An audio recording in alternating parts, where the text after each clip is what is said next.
มันรูปเล็บอะไรมันชุดเล็บอะไร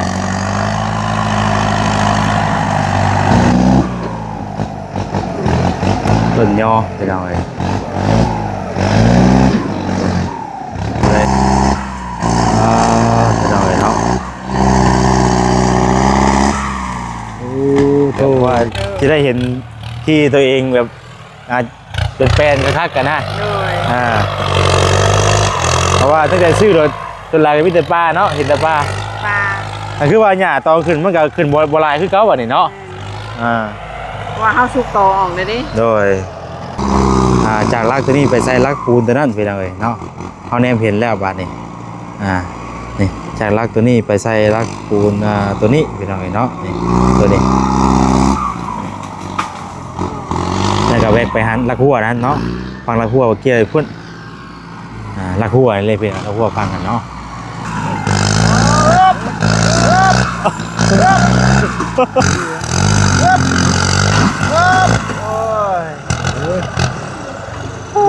โอ้ย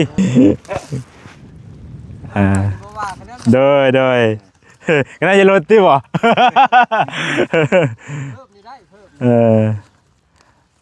เดี๋ยวต่อไปเขาจะได้มาเบิกเลยเป็นข้าวเพื่อนเมื่อไหร่3,000เป็นยังไงเนาะ3,000 บาทแล้วก็วันนี้ว่าแสนใจเป็นเงินกีบเป็นเงินกีบนะเอาคูณเบิ่งนะตกอยู่2,055,000เนาะเป็นไม่ได้ประสงค์ของซื้อของน้ำผู้ที่ว่าซื้อดินไฮเปอร์เซ็นต์นี่แหละพี่น้อยเนาะหลายเด้อเนาะขอให้อายุดีมีแห้งสุขภาพร่างกายแข็งแรงเนาะอายุมันก่อนยืนเด้ออยู่ดีมีแห้งทั้งครอบทั้งครัวเนาะปราศจากโรคภัยไข้เจ็บทั้งปวงเนาะขอให้ร่ำให้รวยอยู่ดีมีแห้งเนาะทั้งใจบุญเนาะสาธุเด้อ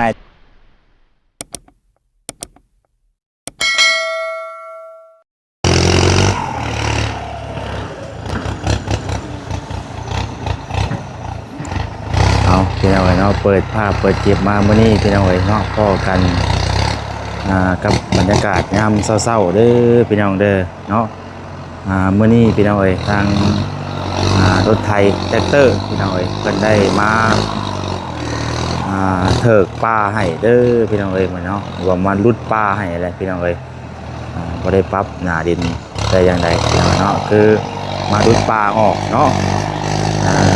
เอากราบทักทายสบายดีพ่อแม่พี่น้องบนสุขุสู่คนเด้อพี่น้องเด้อเนาะเพราะว่าจะอยู่ฝั่งลาวฝั่งไทยพี่น้องต่างประเทศก็ยินดีต้อนรับท่านเข้าสู่ซ่อง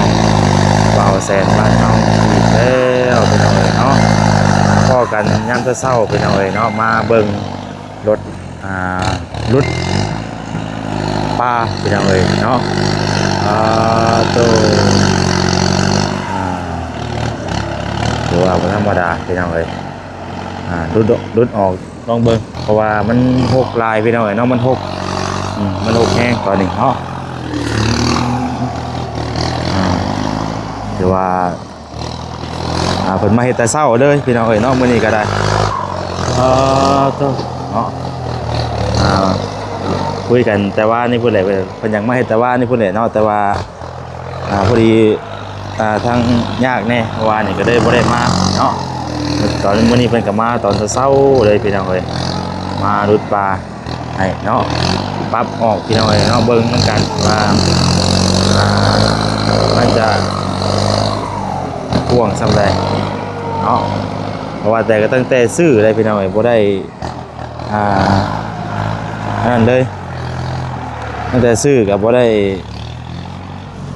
รุดออกเลยเนาะ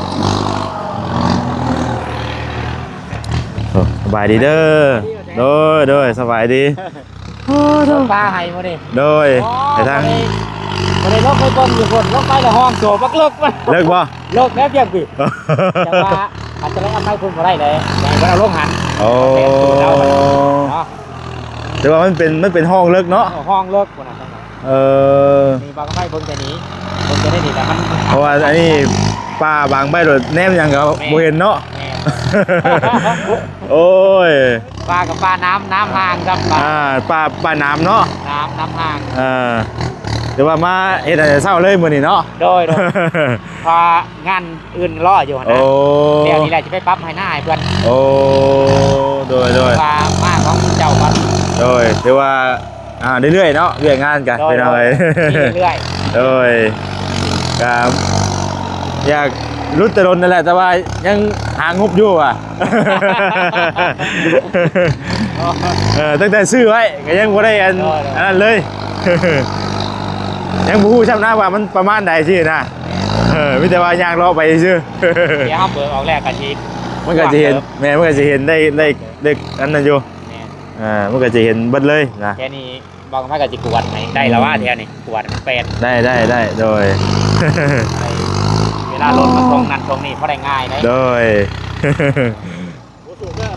มันเป็นโศกบ่ โศกแล้ว สูงแล้วสูง ลองได้เที่ยวนี้ เอาสูงใหญ่แล้วสูงหน่อยเงี้ยมาอีก คำว่าทมนี่กับเบิดหลายเติบอยู่ได้เนาะ ว่าร้ายเติมประมาณจัก200รถเพิ่นจัก บ้านนั่นแหละเพราะว่า ใส่กระเป๋าดินน้องคอยเด้อ ฮะ ใส่กระเป๋าน้องคอยเห็นเด็กเนี่ยนี่ โอ้ ข้างไอ้นี่ข้างขึ้นมามันใกล้เลยเจ้าเนาะ เบิ่งก่อนปั๊บหน้าดินก่อนปั๊บอันว่าเบิ่งก่อนเนาะว่ามันเป็นจังได๋บ่แหละยังบ่ทันได้ฮู้ว่ามันเป็นลักษณะใดเฮาเบิ่งพื้นที่มันก่อนเนาะ แมนวันใดนู่นวันใดลุกคอยว่ากัน แม่นเฮาก็จังอ่านได้ง่ายเนาะอันนี้มันยังบ่ฮู้เลยพี่น้องเอ้ยดุดป่าดุดดอนออกก่อนเนาะทำรอดโดย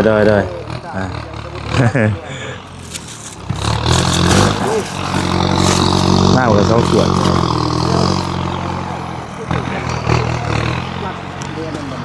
อันเลยนะเจ้ยดีเอาวะโดย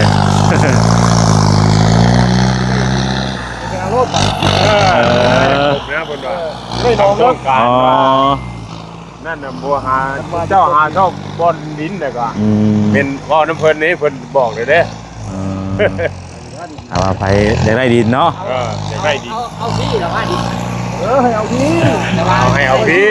ให้เอาดินพี่ ให้พี่นะยันว่าอย่างว่าถมดี เราเพิ่งอยากได้น้องเนาะ คือว่าเจ้าของรถโค้คือเพิ่นเอาดินมาขายเอานะผู้นี้จะให้ยกเอาพี่เราเพิ่งอยากได้น้องได้น้องกว่านี่เนาะ ผู้นี้จะได้น้องดินอยู่ใกล้ๆนี่ว่ะใช่ไหมเพิ่นสิจ่อทางไปให้เพิ่น ง่ายเนาะ เป็น มาเลือดนั่นโค้งนะ ไหวโค้งให้รัดมาดีโดด โมเฮ้ยเขาพูดไปนี่เนาะ ถามว่า เป็นไม่ไปนี่ไปเที่ยวไปนะเป็นนี่ แล้วเบิ่ง ไปเข้าเดียว เบิ่งก่อนเป็นเอาเลยเนาะเอาแปลงเฮารุดออกก่อนเนาะมันก็จังสิอ่านง่าย ดินก่อน โดย ร้อยถึงโลแล้ว เดี๋ยวเอานี่ไปให้เพิ่นนะอันเอาไปให้โซเฟอร์เพิ่นนะโดย ขอบใจกับ เ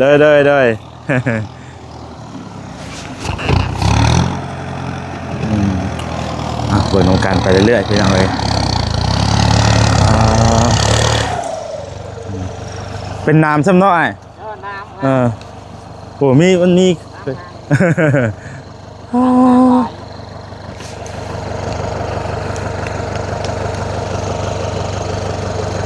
อ๋อลงไปว่ามันเป็นห้องไงเนาะ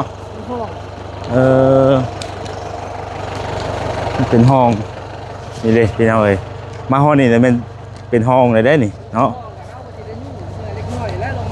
เขาก็จะได้อยู่เงี้ยได้ก่อนจะได้ออกได้ เพราะว่ามันรถเขาลงบ่ได้เด้อมันชัน ว่าแล้วก็หาตรงนี้อยู่อันว่า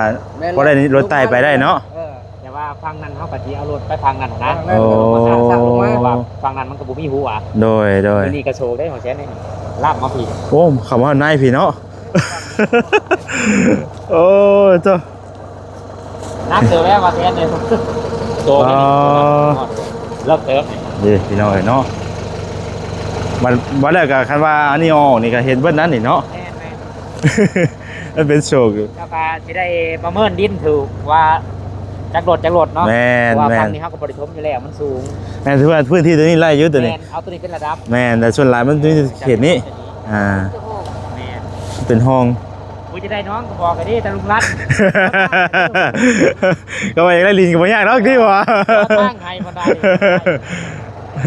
ย้อทางหาน้องบันไดวันนี้ได้น้องแม่วันเทียนดินบ้าน เดี๋ยวมานี่ผสมนี่มาแล้วมันใกล้มันก็บ่เสียหลาย มันก็ใกล้เนาะ ถ้าเอาดินใกล้มันก็ราคาลดดินมันก็ลดลง มันใกล้เด้เนาะข้างไกลมันก็ราคามันก็เพิ่มขึ้นเนาะไปมีแต่พุ่นแล้วเดี๋ยวป้าเอาป้าออกก่อน เอาป้าออกมาก่อน โดยต้องไปเอาเนาะนี่แท็กเตอร์เพิ่นก็ถือว่า140แรงมากบอกพี่น้อยเนาะต้อง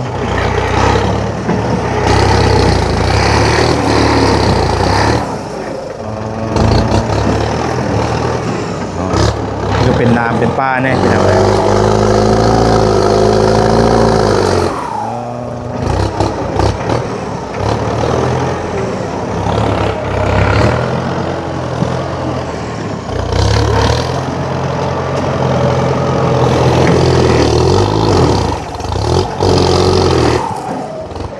หลายมันก็มีแต่น้ำพี่น้อยเนาะ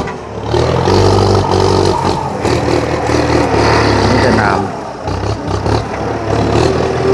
มันน้ำแพงบ้านเราเอิ้นเนาะมันเป็นน้ำแพง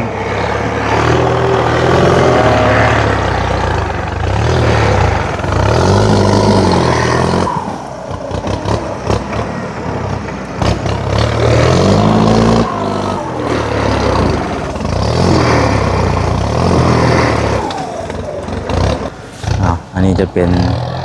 อยู่ฝั่งเบื้องนี้พี่น้องเอ้ยเนาะนี่แหละมันจะเป็นห้องแบบนี้แหละพี่น้องมองนี่มันจะจุดนักกี่ดีเนาะห้อง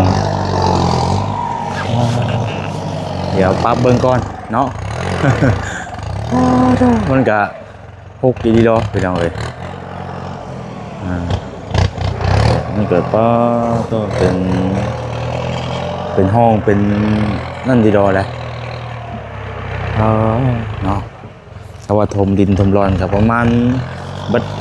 200กุลังพุ่นแหละเป็นอะไร200 300ทำบ่กลัวได้ เนาะ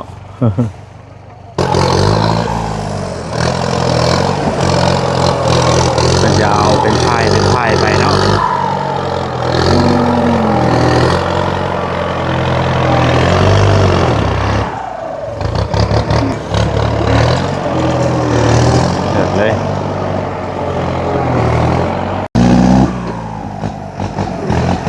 ต้นยอไปเอาเลยอะไรออกอะไรว่าออกง่ายไปได้เลยไปเอาเลยเนาะถือว่าหยาบเติบอยู่เนาะ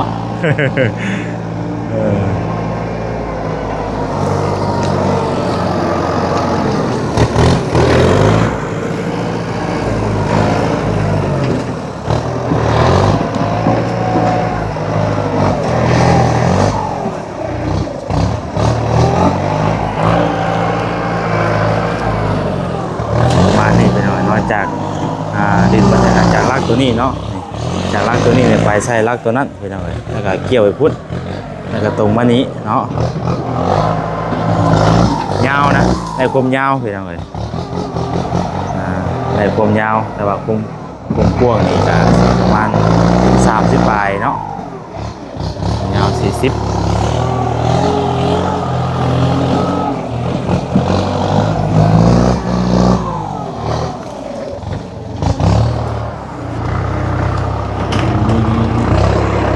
ทางนี้แห้งกัน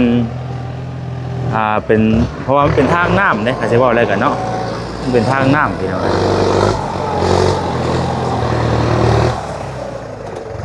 ไปเดี๋ยวพี่น้องเราทางแม่นวลเพิ่นมาส่งแต่ลูกปกติแกว่าแซนไปส่งลูกชายเองมื้อนี้เนาะฝึกให้พ่อไปส่งได้ประมาณ2 ที่แล้วจ้ะฝึกให้พ่อไปส่งแต่ว่ามื้อนี้พอดีนี่แหละพี่น้องมาเบิ่งน้ำเพิ่นนี่แหละออกมาทางป่าแต่เช้าจะไปส่งคุณไปสิไปทางป่าแต่เช้าทางแล้ว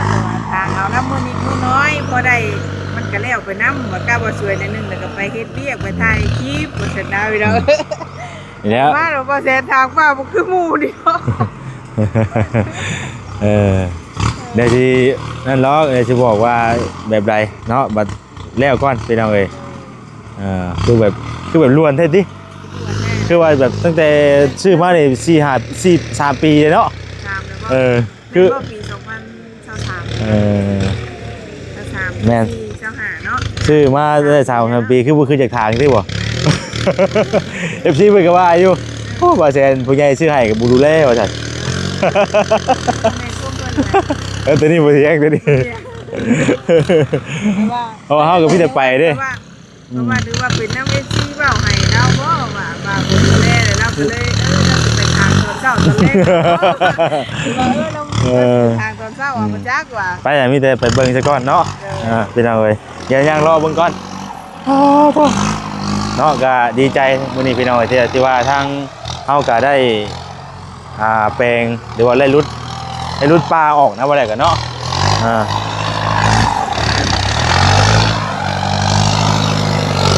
พวกยังการตัวแดง อันนี้จะเป็นต้นยอต้นยอ มันเลย จะเบิ่งกล้องแล้วมันแสงมันได้บ่ เราได้ อ๋อนี่เพราะว่าแต่เฮาซื้อน่ะเฮาเพิ่นทางออกซื่อเนาะ แม่นๆ ตอนเฮาซื้อน่ะเพิ่นทางออกซื่อมันบ่ได้มันเลยบ่เห็นบัด เราทางแล้วเอาโคตรถึงตรงนี้นะมันก็เลยบนตึ๊ด โอ้ที่เพิ่นนี่บ่ ว่าแรกกระทาบางตาอีกนะเฮากับตอนมาซื้อกัน เอาเว้ย แต่ว่าให้เป็นของเฮาง่ายๆนะ บ่คันว่าคันคือที่มันกว้างใหญ่ดีเอ้ยคันคือแบบว่ามันเพียงนี่ราคามันก็ต่างไดอันนี้มันมีตำหนิหม่องนี้เด้ มันมีตำหนิก็เลยถูกแน่ ที่เฮาตัดสินใจซื้อก็ย้อนว่ามันก็บ่ไกลจากทางปานใดสินะมันบ่ไกลจากทางแล้วก็มันบ่คือมันว่ามันบ่อยู่ไกลทางปานใดสินะเนาะมันก็ถือว่าพอดีอยู่นี่นะบ่ไกลมันพอดีเฮาออกทางใหญ่เลยสินะแล้วก็มันวิดเลยกี่พุ่นกี่เพื่อยก็คือสิสะดวกอยู่ตัวนี้เอามีแต่ว่าขายเครื่องดีๆเจ้ากะ เอาไว้ก็มาได้ โอ้ยเดี๋ยวเชิญใหม่แล้ว เอ้าไปสิมาทางป้าจัดเลยเจ้า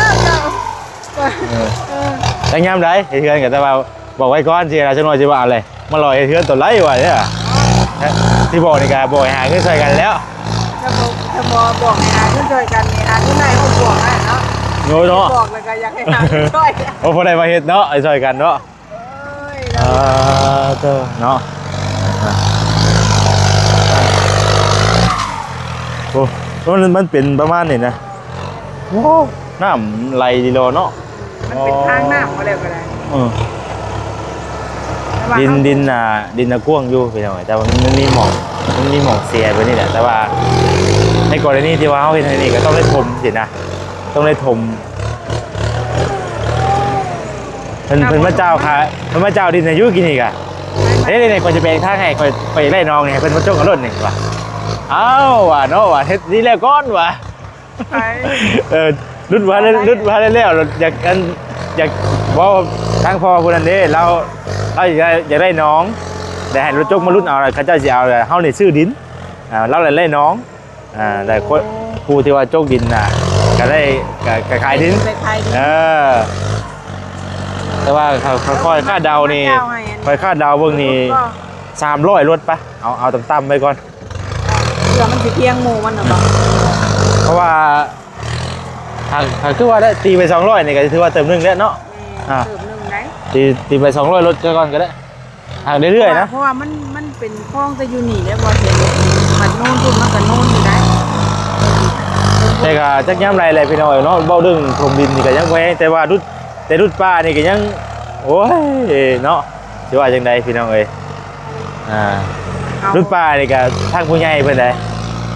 บ่แม่นข่อยเองได้ พี่น้องเอ้ยเนาะรุดป้านี่ก็เป็นเงินทางผู้ใหญ่เพิ่นบริษัทเพิ่นมอบให้ว่านี่เด้2 ล้านพี่น้องเอ้ยเนาะก็เลย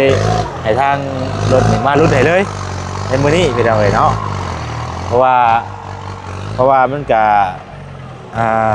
ชื่อว่าไหนผ้าอะไรดี ผู้ใหญ่กับผู้ใหญ่ทั้งอื่นทั้งไกลดอกไปหน่อยเนาะผู้ใหญ่ที่ว่าซื้อดินตอนนี้ให้นั่นแหละ เป็น10%ละเลย ผู้ใหญ่ที่ว่าซื้อดินตอนนี้ให้อะไรพี่น้องเนาะคนว่ามันก็ฮุกแน่นะกะทางหัวใจก็ขอโทษขออภัยหลายที่ว่าบ่ได้มา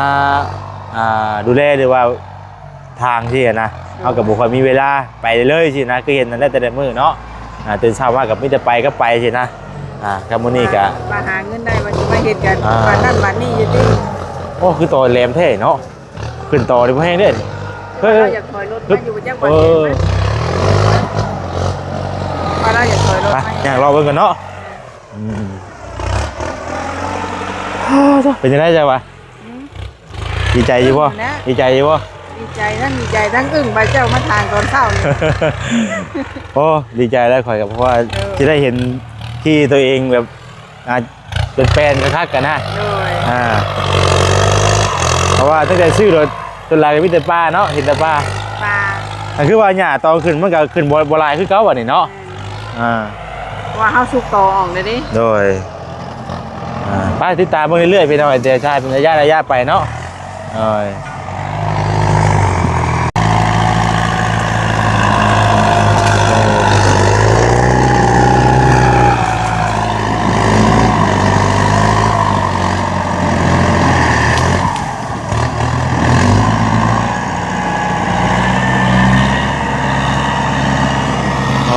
ตัว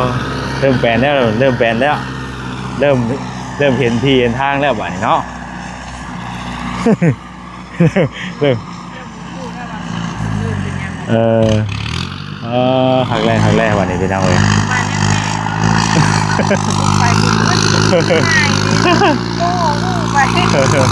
อ๋อพวกนี้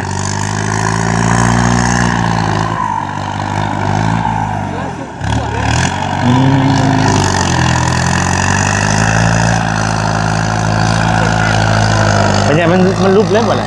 มันชุดได้บ่เลยตัวนี้ที่ไม่ใช่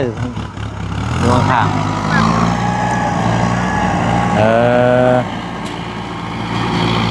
ตัวนี้ก็มีต่อได้ป่ะ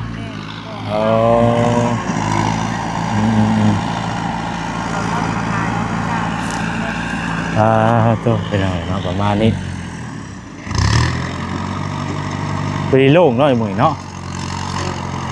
โล่งเอาตัวนี้ออกนี่ให้แปลนได้เนี่ยโอ้เริ่มเห็นที่เห็นทางแล้วบ้านนี่พี่น้องเลยเนาะพอกดหินไม่ใช่เลย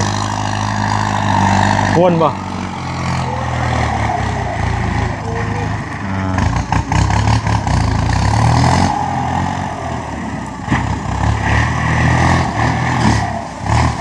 ต้นโหต้นน้ำสองน้ำแทงที่เป็นต้นน้ำเอามาบนเปยไปเอาเลยเนาะต้นยังอ่ะถือธงยังอ่ะถือธงยังอ่ะใบชะมโนไปทานออกไปอะไรนะให้เพิ่นอันเดินซื้อเลยป่ะใบนี้เราเป็นซื้อเปอร์เซ็นต์ที่ไปซื้อตัวซื้อขายไปซื้อเปอร์เซ็นต์บ่คุณอ่ะเพราะนั้นอันเป็นรุ่นนี้แล้วคนแล้วเขาก็จะออกไปจะว่าจะได้เข่าเรื่องอีกอยู่จะได้เข่าไม่ได้กินเข่าเลยได้เมื่อให้ได้กินไอ้ห้าวบ่ได้หาเข่าเนี่ยว่าจะกินแต่ว่านี่เนาะ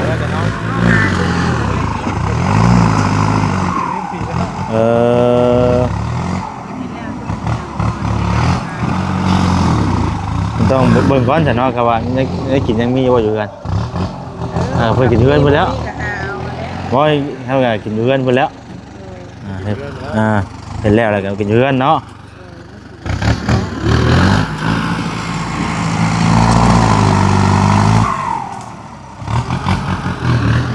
ใช่ป่ะมองนี่ก็เป็นอีกได้นี่มองเป็นห้องอยู่ไงไอเด็กมองห้องได้ฮะ นี่จะมองนี่นะแถวนี้นะสถานที่นี่ที่ว่ามันนั่นแน่น่ะ แต่กับอยู่เทิงภาคนั่นมันใกล้กว่ากับที่ง่ายอยู่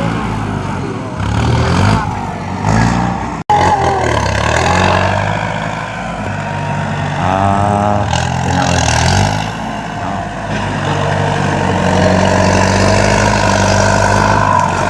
ก่อนบักใหญ่เลย สวัสดีแท็กเตอร์อีกเนาะแท็กเตอร์คูโบต้าอีกเอาใกล้ที่เป็นผู้เป็นห้อยเป็นที่เป็นทางแล้วบัดนี้พี่น้องเลยเนาะโตเริ่มยุ่งออกอะไรก็เห็นแล้วบัดนี้พี่น้องเลยเห็นเริ่มเห็นจุดแล้วเนาะ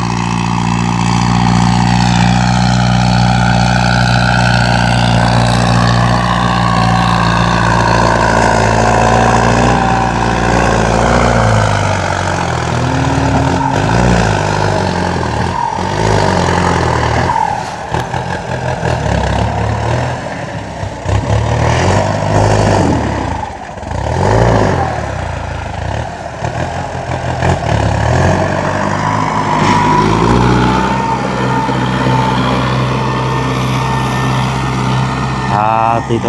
พี่น้องเลย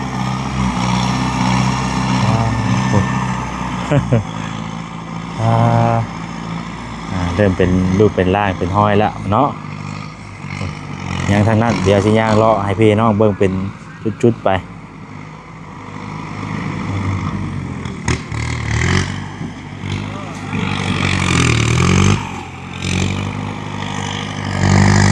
แต่กำลังสุกมาพี่น้องเอง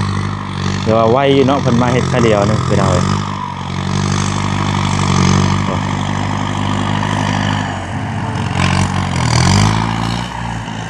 มานี่เด้อพี่น้องเด้อ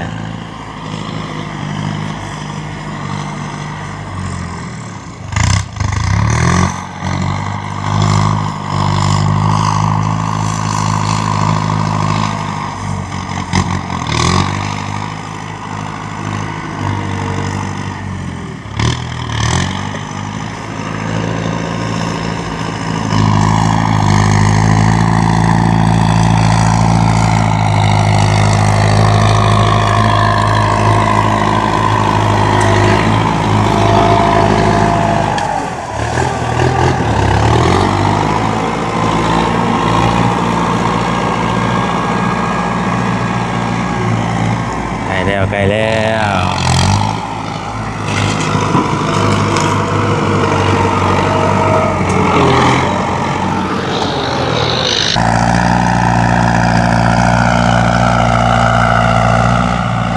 เพราะว่าสุกลงค่อยเลยพี่น้องเอ้ยเพราะว่าทั้งนั้นมันก็เป็นค่อยเนาะทั้งนั้นมันก็เป็นค่อยเป็นห้องคือกัน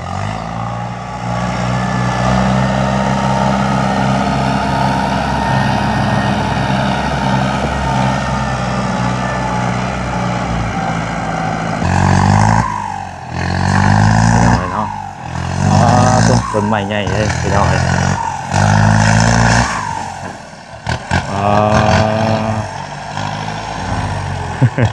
แหละพี่น้องเนาะสาเหตุที่ว่ามันปรับยากในกับมันจะเป็นห้องเนาะมันจะเป็นห้องไงนึงแต่นี่เพิ่นก็ยู่เบิดแล้วเนาะยู่มาทางที่เพิ่นเลยพี่น้องมากองไว้ทางนี้เพิ่นเลยเนาะทางนี้ออกปกติเป็นรูปเป็นห้อยอีกบาดนี่พี่น้องเลยเริ่มเห็นเป็นรูปเป็นห้อยแล้วบัดนี้เนาะตัวโอ้ตังบาซาดีฮะเอ้ยโอ้เนาะฉันจะวันได้เพ่มันเด้ตัวมันกุจีแดงดีเนาะมันกุจีใหญ่เนาะลูกอะไรเนี่ยเพ่มันดีดอเนาะไปเลยเป็นไรว่วงอยู่วะฮะแต่อันนี้ฮอดแต่ลักตัวนี้จนฮอดพุ่นแล้วลักตัวนั้นแล้วก็แงกไปหันไปนี่แล้วก็ขับมาพังพี่ได้เลยฮอดพังพี่อีกได้แต่แม่ไม่ได้อันห้องอันนี้นะฮะ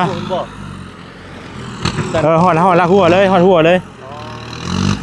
แต่ว่ามันมีนี่ได้มันมีข้อเสียตัวคือว่ามันเป็นห้องไงแหละ เป็นหลายล้านจะได้หนึ่ง โอ้ประมาณ200เห็นว่านั่น200กว่าลังนะยังบ่ได้เห็นเทื่อแล้วจ้ะเนาะ อันนี้แน่ ครั้งแรกบ่ อันนี้ก็บุกเลยเนาะ ขอยอยากให้ท่านจะมาแต่โดนเลยเนาะจะได้มาแต่โดนเลย เนาะ มาอะไรก็รุ่นเลยเนาะขายกี่ที่แบบนี้โดย ปลูกบ้านได้หลายตึกอยู่เนาะหลายล้านตึก ฮะ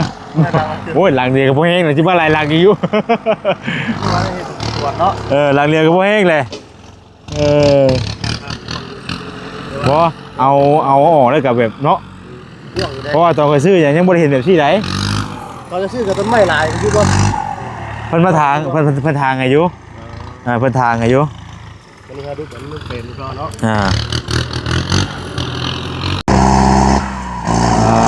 จะได้เนาะโอ้โหนี่เลยพี่น้องเนาะเขาจะเห็นลักแล้วบาดนี้พี่น้องนี่เนาะจากลักตัวนี้ไปใส่ลักปูนตัวนั้นพี่น้องเนาะเขาแนมเห็นแล้วบาดนี้นี่จากลักตัวนี้ไปใส่ลักปูนตัวนี้พี่น้องเนาะนี่ตัวนี้แล้วก็แวกไปหันลักหัวนั้นเนาะฟังลักหัวเกี่ยวพุ่นลักหัวเลยพี่น้องลักหัวฟังกันเนาะลักหัวก็เลยตามลักหัวเพิ่นอยู่พี่น้องแล้วก็สิฟังให้เพิ่นเชื่อนอยู่เพราะว่ามันรถเข้าบ่ได้เด้เนาะโธ่เห็นแล้วบาดนี้พี่น้อง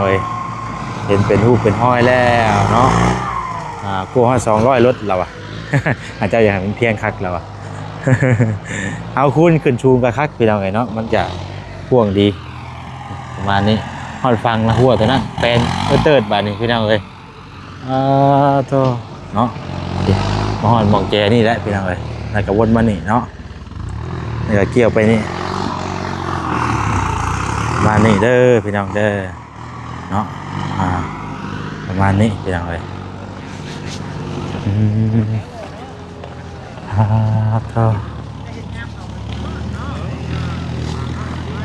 ักแรกวันนี้เนาะเป็นเติร์ดวันนี้เนาะ ได้ซื้อรักหัวมาแทนเขาลายเลยเจ้าจักรักเลยเนาะ1 2ยัง2หลักใกล้หักเบิดโดย2 3 4ลักโดยบ่เป็นยังเนาะเดี๋ยวเฮาสิเอาลักมาใส่เพิ่นใหม่เพราะว่าคันว่าเฮา ตัวนี้มันอยู่แดนฟรีว่าแทน มันอยู่แลนด์พอดีเนาะมองนี่เนาะมองแจนี่เนาะโดยมันก็เข้ายากแน่มองนี่น่ะแม่นเข้าบ่ได้มันจังว่ารถเฮาไปยากเนาะมันเป็นยังเราพี่น้องยังแจน้อยเดียวนึงเนาะเขาก็เห็นเป็นตัวนี้แหละจุดนั่งอีเดียคือแถวนี้แหละเฮ้ยมันว่าเฮ็ดน้องเลยเพราะว่าน้องรักบ้านน้องรักบ้าน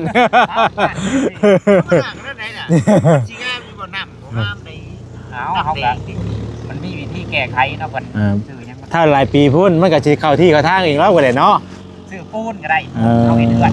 น้ำน้องบ่ใส่เนาะซื้อปูนเห็นเดือนเท่านี้ประเทศลงเลยโอ้แล้วมันสิค่อยจางไปเองกันบ่จะสังเกตว่าเวลาเขาผสมปูนไว้เนาะน้ำปูนเอาปูนใส่คุกก็ได้น้ำปูนเวลานั้นปูนมันลงแล้วมันสูดน้ำใสโอ้มีปั๊บไปแล้วก็เฮาแก้ไปนั่นก่อนแต่ว่าเฮายังบ่เผาเรียกหยังเนาะยังบ่เผาปล่อยอย่างนั้นคือเป็นปูเป็นปลากะมีวิธีหลายอย่างเนาะที่ว่าโดยแก่น้ำใสเนาะแม่นเมื่อนี้มีปูนกับมีปูนแบบว่าบ่เพิ่นเลี้ยงปูอย่างบ้านนะหรือว่าน้ำบ่งามน้ำบ่นั่นน่ะก็เพิ่นก็ไปโดยตากบ่อตากน้องแล้วก็เอาน้ำปูนทาเอาไปโอ้ยมันน้ำใสใสเพิ่นโดยผู้เช่นว่าโอ้ยพื้นที่มันยังจ่ออยู่บ่เห็นน้องนอกแล้วว่าบ่ได้ยังเจ้าตอมันบ่ได้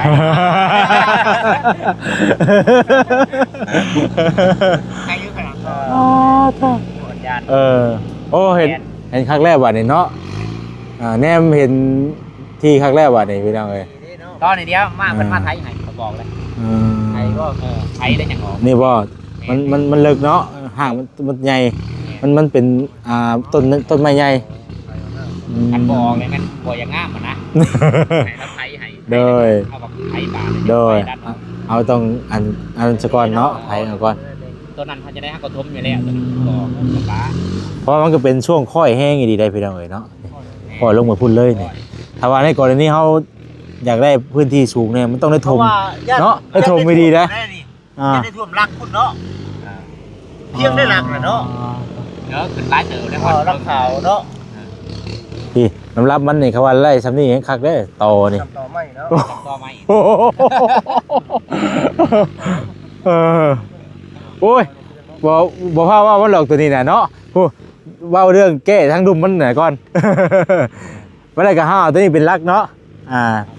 เอาตอนนี้เป็นแบบมันก่อนนี่ทางเทิงมันนี่ทางเทิงมันก็นั่นอยู่ทางเรื่องน้ำนี่ห่วยแต่คือในกรณีว่าฝนตกฝนลิ้นนี่ทั้งหมู่เฮาฮับเต็มๆด้วยเด้ แม่ อ่า เพราะว่าทั้งนั้นก็ลงมาหาเจ้า แน่ทั้งนั้นกับมาทั้งนี้กับเข้าหากันสินะเดินทางเบื้องนี้กับไล่ไปที่อีกบาทนี่เนาะ แม่ มันต้องแห่มันสูง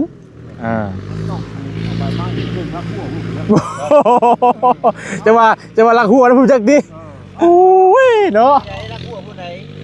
รักหัวผู้ใด เพราะว่าบัวนั้นบริหารดินกันอยู่ดีเด้อพอแสนก็คนว่าจะเอาเครื่องรักหัวนะ เพิ่นนั่งอยู่ไหนเนาะ เอามันเขาแนวอยู่เทิงอยู่เนาะ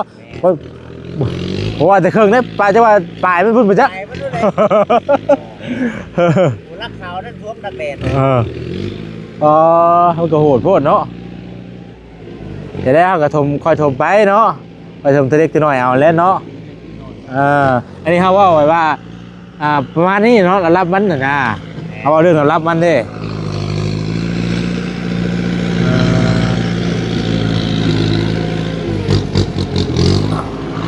ทางหมอจิตกับเป็นเบมาเบิ้งเป็นเอาไงเนาะ ผมครอบ3 ปีกว่า 3 ปีแล้วว่าเจ้า 3 ปีจะได้พ่อทีนึง เป็นว่าพี่ว่า3 ปีจะได้พ่อทีนึงมาอยู่บ้าน ตั้งแต่ชื่อที่ แม่ได้ชื่อมาชื่อร่วมกันบ่ แม่เอาการเยอะพี่น้องเลยอ๋อเอากระดิ่ง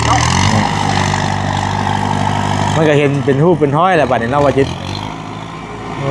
แต่ว่ามันก็ที่ว่าเอาเรื่องค่อยกับค่อยแห้งอยู่พี่น้องเลยแต่ว่ามันก็มีวิธีแหละเนาะก็แหละแต่ขนาดอยู่หิมทางมันยังเชื่ออะไรเฉยที่ แต่มันก็ต้องมีวิธีนะแล้วมันก็จะใช้งบประมาณหลายเพิ่มขึ้นอีกเนาะ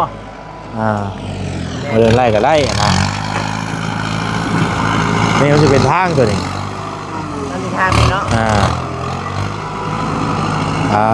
ตัวแล้วได้นี่ ยึดปึ๊บ ได้บ่ ไป อะไร ปึ๊บ อะไรเนาะเฮ้ยมันแน่นเนาะมันแน่น มันสิไทยมันเป็นอะไรก่อน อ๋อวิธีเนาะเบิ่งเอาเด้อวิธีที่เขาได้นี่เนาะวิธีที่เขาได้รถดิวิธีที่เขาได้รถแล้วก็วิธีเอาออกเลยเอาไปเลยอย่างเงี้ย ยุกโลกคือสิก็ได้เนาะโอเค ได้เยอะอายุได้เยอะแต่ว่าไปทุกวันไหนมันก็เด็กก็ เอาครับมันถ้าเปิดมันไปอีกเลยอย่างเงี้ยเนาะ มันก็มีหลายตัวนั้นตัวนี้อยู่เนาะอะไรมองปั๊บ พูดแล้วว่าแล้วเรา วันมาประสบการณ์มัน19 ปีแล้วเนาะ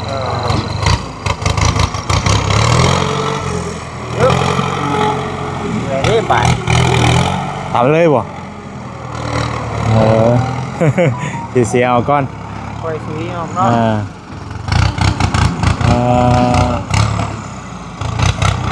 วิธีเอาคนกินอะไรนี่เนาะ แต่เนื้อเติร์ดบาทเนี่ย เป็นเนาะ ต้นเนี่ยก็เลยเนี่ยต้นหังบ่ เป็นห้าง ต้นหังเนาะมันอยู่ฝั่งหัวน่ะ เขานี่เนาะ ลากปูนนี่ก็เอามาฝังไว้ตั้งแต่ชื่อไปแล้ว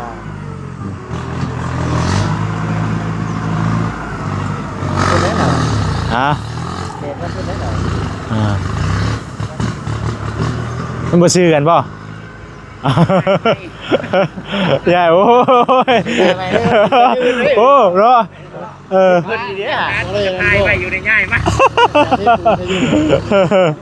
โอ้ได้ดอกเนาะ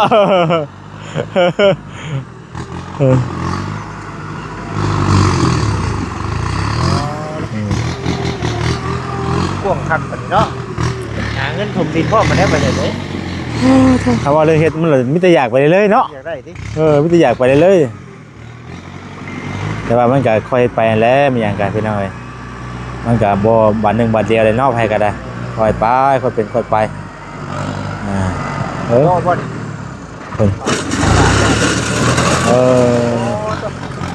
ไป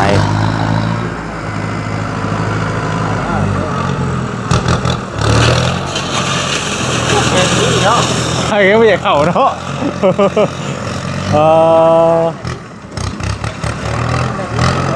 เมงเนาะ มันแพงเนาะมึงเนี่ย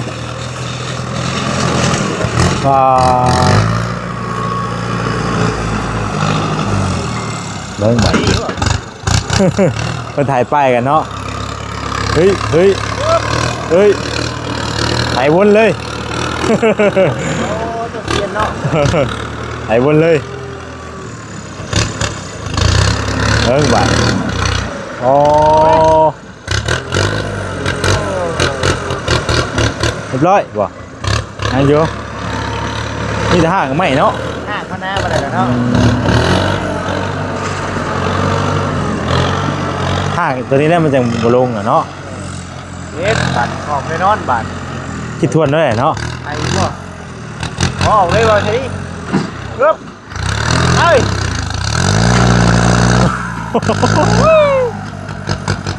ปอตัวไม่มีแต่แกนั่นเนาะ ปึ๊บ โอ้ย บ่ได้เด้อปึ๊บปึ๊บปึ๊บปึ๊บเฮ้ย อึ๊บได้แล้วอึ๊บได้แล้วอ๋อพอไม่ยังคือไปจิกไปจักนี่บ่ ไปห้างเหรอ ฮะ ไปห้าง ไปห้างบ่พอแขนอย่างนี้นี่ มันห้างไม่ได้ตรงนี้ เนาะ ออกไปนี่นะเที่ยวนี่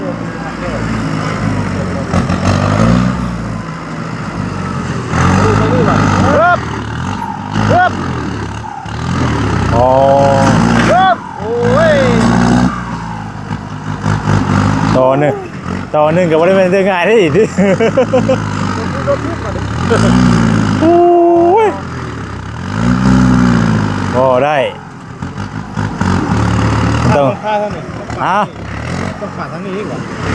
เบิ่งนี่เนาะก็ห่างมันพอดีเลย หลายเรื่องเลย มึงในก้อนหินกับป้อใหญ่เท่นี่ เนาะ โอ้แม่ดีนี่เพราะดินมันแน่นแน่เริ่มตั้ง เพราะว่าดินนี่นะมันแน่นเนาะ ปึ๊บปึ๊บปึ๊บโอ้ยครับ โอ้ย ลุกขึ้นเลย ขนาดว่าปึ๊บโอ้ย อ๋อ เดี๋ยวนึงกาแฟดีเนาะ ฮะปอเกณฑ์ล้วนเลยวะ มาจิตนี่เหรอดีลงของพันน่ะเนาะแน่ดี แค่ไหนดีโอ้โธ่คักอีกโอ้ก้อนหินเลยกับพวกใหญ่วะโอ้อ๋อนอกเป็นก้อนหินบางใหญ่เลยเนาะโอ้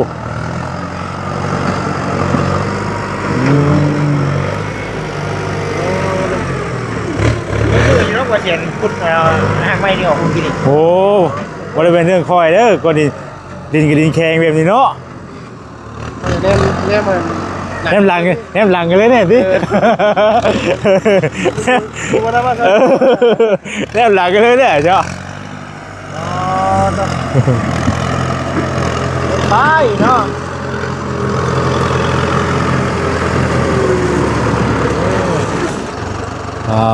เรียบ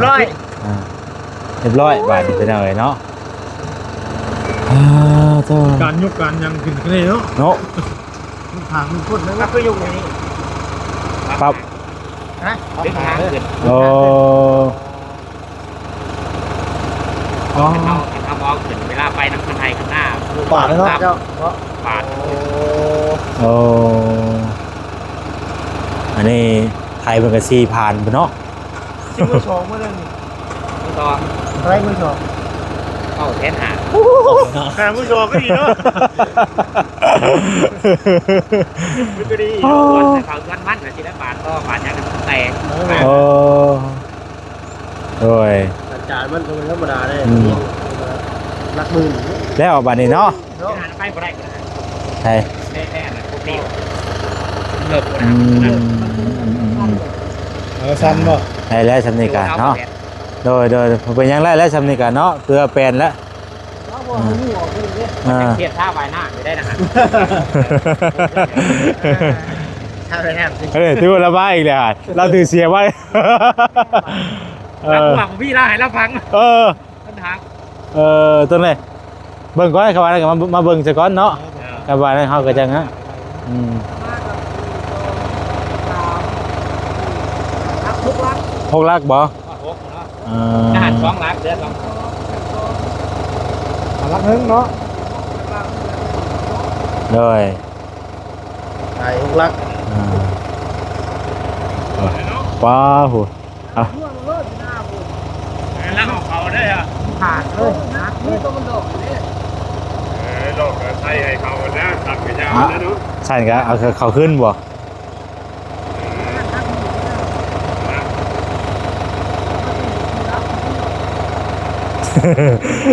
แล้วก็นี่หาการกับแถวนี้ได้รอบ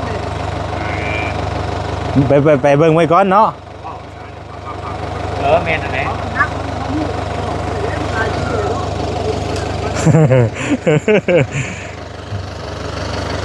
เนี่ยก็เป็นของมาแทนมาเลยครับน้ำมันเดียวกันกระถางไป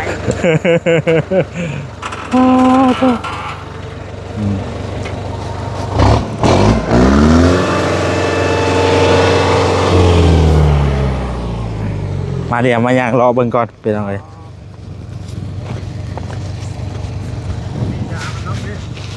มันน้อยมันเข้าบ่ได้ไอ้บ่มันมีกกรูแล้วก็มันจ่อได้ อันนั้นเอาเลย เพราะมันจะชนแจนี่ใช่ ช่วงไว้จะตกกินทางเจ้าเนี่ย พังเฮานี่นะก็ได้ปลาไว้เลยก็ได้ เพราะไว้ก่อนเถอะ มันเป็นดินเฮาอยู่ได้ก็ดูก็ นี่ก็บ่ธรรมดาได้ก็ดูกับบ้านมันมูลค่ามามันใหญ่ แมน เป็นเติร์ดบัดนี่เนาะเนาะคันว่าเอาเรื่องถมก็เติมนึงอยู่เนาะ มีแต่ว่าอันนั้นบ้านนี่สมมติว่าเฮามีเงินมีหยังก็ซื้อดินมาแล้วก็เป็นผมตัวนี้เป็นคู่คันเด้ คู่คัน เขาบ่อยากให้น้ำมันโชว์หมอนี่แห้งนะครับเฮายังบ่ทันได้ถมไปนะแต่วันนี้มันมีคู่คือคันหนองนี่โดดผมอยู่วงซื้อวงแดนนี่มันน้ำมันสิได้ตีเอาข้างน่ะมันสิได้เพราะว่าให้ มันหมุนขึ้นน้ำเด้สมมุติเฮาบ่ถมเป็นกั้นคันนี่น้ำมัน บ่ได้ก็ให้ดินมันนั่นมาสิบ่มันไหลมาโฮมกันไว้สิบ่ หมุนขึ้นเรื่อยๆตัวนี้มันก็เป็นน้ำข้างมันก็สิเกี่ยวข้างมันบัดเนาะ มันก็จะเอากระดินลงมาเรื่อยๆนะ มันไหลมาโฮมกันเรื่อยๆเนาะ หรือว่าเขาสิซื้อเอาดินมาใส่บ่หรือว่านะครับสิไปดุดตัวนี้เป็นตั้งต่ำไปนะมันบ่แม่น มันนอกจากว่ามีแต่เอาดินมาใช้ไหมเพราะว่าพื้นที่มันบ่มีจุดไหนที่เฮาสิเอาไปใช้ได้สินะ แม่น มันอันละเก่านี่ก็ได้เนาะ แล้วเก่านี่จะพังใส่ เด้มันเป็นหลุมของมันอยู่นี่นะ เพราะว่าเขาบอกว่า แม่น รักนึง มันเป็นหลุมเก่าอยู่เด้เนาะเป็นหยังเฮาก็บ่ได้ระยับระย่ายหยังจักอย่างอ่ะนะมันปกติอยู่แต่ว่าแค่ว่า แม่แบบมันอยู่ได้ เด้อมันมีแบบมันอยู่เด้ โธ่ นี่เขาบ่ได้ได้บ่แทนเลย มันเข้าบ่ได้เนาะเนาะ ว่าบ้าหันกับน้องเพิ่น โอ้เป็นน้องบ่ ท่านน้องเพิ่นนี่ห้องสูง เด้อบ่เป็นหยังตัวนี้เนาะ น้อยนึง มันเฮาบ่เป็นหยังหรอกตัวนี้น่ะเนาะพวกดูในป้าเจ้าคามาในเจ้าได้กำไร เดี๋ยวเนาะนี่มีต้นรูต้นนึงพี่น้องอยู่นี่มันมีแต่เฮาทางพวกนี้ออกเนาะทางป้าทางตัวนี้ออกให้มันใหญ่นะโดยโอ้น้ำนี่เป็นตะย่านแฮงเนาะ ก็เป็นโพดดีหนามันนี่ นอกแทงเลย โตแล้วบาดนี้มีแต่ว่าเมื่อกี้เข่ากันก็ได้เมื่อกี้เข่าอยู่กัน อยู่เพื่อนอยู่ปะ โดย เดี๋ยวทำซูเปอร์ก่อนเพิ่น โดย ไปต่อแล้วบริ ไป เวณใด ไปเบี้ยข้างในต่อบัดนี่ ไปเวียกทั้งหน้าตูทน อ๋อ ลูกค้าบางอย่างไงนะ อ๋อ จากหน้ารายละเอียดเพิ่น โดย หน้าตูทนคือที่จะมาชื่อทน อืม เอา ก็ว่าคากับเข้าไปอยู่ในบ้านบ่คาเข้าไปทางไหนบ่ ไปอยู่ อ่า ไปเขา เขาในบ้านอยู่นั่นบ่ ทางท่าเพิ่น อ๋อ ซอยนั้น เพื่อได้เมื่อแวะกินข้าวซะก่อนครับว่านี่ก็ กันเอาก็จังไปเวียกต่อเนาะแล้วก็สิจ่ายเงินเลยแล้วบาดนี้เนาะแล้วเลยพี่น้องเอ้ย แล้วไปพูดก็ได้เนาะจ่ายเงินแล้วก็จ่ายเงินเลยแล้วบาดนี้ คนมาคิดแล้วสิซื้อแล้วบ่บ่ต้องลองรถ ญาติอยู่เด้อ เดี๋ยวสิขึ้นไปนั่งอยู่เพราะอะไรเป็นบุญพี่น้องเอ้ยเนาะ สิขึ้นไปนั่งลงเบิ่งก่อน ไอ้อันจ่ายเป็นเงินกีบได้บ่ไอ้เพราะว่ามัน ได้ ไล่เป็นบ่ คิดตามมันนั่นแหละ อืม คิดตามมาตราที่ว่าแลกเงินบาท อ๋อตามเด่นเงินเนาะ แม่นๆตามเดทเงินหรือว่าเอาแลกมาแบบใดก็จ่ายตามนั้นแหละ โดย ทีมเงินบาทเอาคือกันเนาะ เอาเงินบาทก็ได้ใช่แต่ก็จีบอยู่บ่เออ ใส่เงินกีบคือกัน โดยถามทั้งไอ้เพราะว่าถ้าเฮาแบบบุกโดยเดี๋ยวสิไล่ตามเดทเงินตัวนั้นให้เนาะ แม่น อืมโดยเท่าไรอันนั้นน่ะ3,000บ่ 3,000 3,000เนาะ แม่น คุยกัน คุย 3,000 กับแม่น้องอนุน ว่าเฮ็ดข้างมันต้องเพิ่มให้ผมเป็นหยัง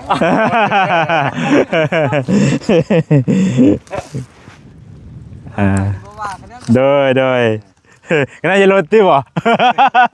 เพิ่มนี่ได้เพิ่ม เออ เดี๋ยวต่อไปเฮาก็จะได้มาเบิกได้เป็นของเพิ่นบ่เลยจ้ะ 3,000พี่น้องเนาะ 3,000 บาทแล้วก็วันนี้ว่าแสนจ่ายเป็นเงินกีบเป็นเงินกีบน่ะเอาคูณเบิ่งน่ะตกอยู่2,55,000เนาะ55,000แล้วก็มีแต่ที่จ่ายทางอ้ายเพิ่น2,100,000เลยก็ได้เนาะโดย ขอบใจละลายเด้อเด้อเนาะ โดยคือกันขอบใจคือกันเนาะที่เอิ้นใส่เอิ้นหาทั้งบางไฟเนาะ โดย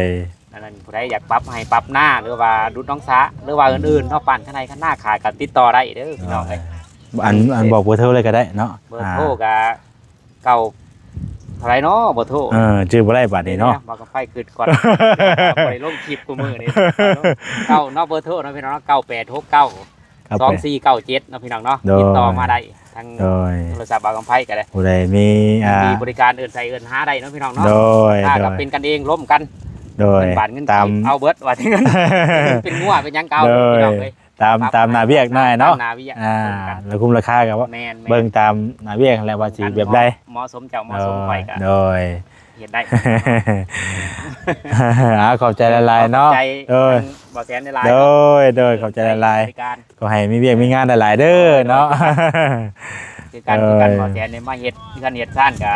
ขอให้อยู่ดีมีแห้งเนาะมาปลูกกันปลูกซ่านก็ได้ โดยก็มีแผนว่าจังซั่นแหละเนาะก็ว่าอยากมาแปลงไว้ก่อนสินะครับว่าในอนาคตต่อไปหาเงินคำไรก็ว่าอยากเฮ็ดเทือนสินะแต่ว่าก็จังยามไหลพุ่นแล้วค่อยเฮ็ดค่อยหาไป เรื่อยๆคือไปเรื่อยๆอยากได้มาเที่ยวบ่ได้ แม่นมันก็ต้องค่อยเฮ็ดไปเรื่อยๆเล็กๆน้อยๆเนาะ ไปเรื่อยๆไปคอยทางคอยหาไปเดี๋ยวก็มาเองก็ได้เฮาจะหยุด โดย ยันออกแต่ละมื้อแต่ละมื้อจะได้หน่อยก็กลายเป็นลายคือเก่า โดย เนาะเอาทีละหน่อยเอา เก็บเทหน่อยไปเนาะอันมีแต่เมื่อกินข้าวก่อนก็ได้เนาะแล้วก็จังไปเวียกต่อ เพิ่นให้มากินข้าวอยู่เพื่อนเพิ่นพอดีไปจอดเพิ่นแล้วครับ โดย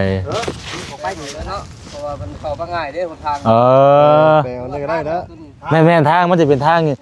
ตัวนี้ทางนี่ตัวนี้เลย ว่างตัวนี้แล้วนี่ ว่างไปเลย สุกเว้ไปหาเพิ่นสุกเว้ เดี๋ยวมันนึงเพราะว่าทางว่าง ทางมันจะเป็นสิทาง แจ้ง เล มาย ให้เลย ให้ออกมาสบาย โดย เดี๋ยว บางทีเอารถเข้ามาเนาะ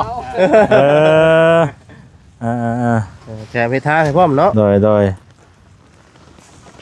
วันนี้พี่น้องสำเร็จวันเนาะ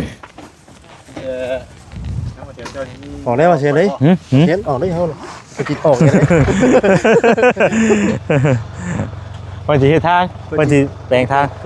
มันตัวนี้แหละว่าเนาะบางเทื่อก็เอารถเอาหยังเข้ามาก็ได้แล้วบัดนี้น่ะ แม่ แล้วมันจะมีฝั่งนี้ แม่ก็อย่างนึง เอาถือว่าสำเร็จเป็นที่เรียบร้อยเป็นเอาไว้เนาะมีแต่ว่าเพิ่นเมื่อกินข้าวอย่างแล้วก็เพิ่นก็ไปเวียกเพิ่นต่อเพราะว่ามันก็ตอนนี้มัน10:00 นบ่ 10 โมงเช้า ฮะแม่มันสิหาทางเลยบ่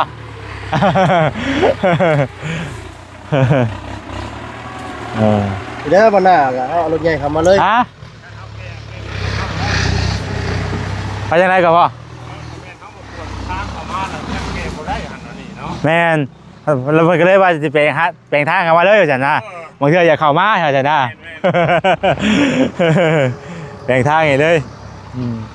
ขอบใจเพิ่นทั้งให้เพิ่นหลายๆพี่น้อยเพิ่นก็ว่าแปลงทางให้ไปเลยเนาะเอาอันก่อนอื่นก็ทางบ่แซนต้องขอบคุณทางอ้ายเนาะใจบุญหรือว่าอ้ายใจดีอยู่ทางต่างประเทศพี่น้อยเพิ่นบ่ได้ประสงค์ของซื้อของน้ำผู้ที่ว่าซื้อดินให้บ่แซนนี่แหละพี่น้อยเนาะเพิ่นก็ยังเบิ่งแย่งอยู่พี่น้อยเนาะถือว่าเพิ่นก็สดซอยเข้ามาเรื่องรุดดินนี่แหละพี่น้อยเนาะก็ขอขอบคุณทั้งอ้ายหลายๆเด้ออ้ายเด้อเนาะตื่นเต้นทั้งบ่แซนก็ดีใจเนาะก็ซื้อดินมานี่ก็ตั้งแต่3 ปีพี่น้อยว่า3 ปีเนาะจะได้มารุ่นมาเบิกพี่น้อย เนาะก็ขอขอบคุณทั้งอ้ายหลายๆเด้อเนาะขอให้อ้ายอยู่ดีมีแรงสุขภาพร่างกายแข็งแรงเนาะอายุมั่นขวัญยืนเด้ออยู่ดีมีแรงทั้งครอบทั้งครัวเนาะปราศจากโรคภัยไข้เจ็บทั้งปวงเนาะขอให้ร่ำให้รวยอยู่ดีมีแรงเนาะทั้งอ้ายใจบุญเนาะสาธุเด้ออ้ายเด้อเนาะขอบใจหลายๆที่ฝากเงินมาให้ทางบ่แซนไทยนี่แหละพี่น้องไทยป้าไทยดอนเนาะก็ถือว่าสำเร็จแล้วบัดนี้มีแต่ว่าต่อไปก็หาเงินแล้วบัดนี้พี่น้องเก็บซุ่มหยังซื้อซุ่มซื้อเสาไว้เนาะทีเล็กทีน้อยไปนะเขาเฮ็ดไปบ่แม่นว่าสิแล้วบัดนึงบัดเดียวหรอกพี่น้องจักยามใดบ่แซนก็เฮามีแผนไว้สินะคันเฮาบ่คิดว่าลงมือทำมันก็จักยามใดคันถ้าสิถามว่าหาเงินหาค่ำได้ก็มันก็มันเฮาเก็บเงินบ่ได้เป็นก้อนเป็นหน่วยอยู่แล้วสินะพอเฮ็ดไปได้เท่าไหร่เฮาก็เฮ็ดไปมันบ่แหละเนาะพี่น้องเอ้ยไปลำลาไปก่อนผิดพลาดประการใดขอโทษขออภัยสบายดีเด้อพี่น้องเด้อ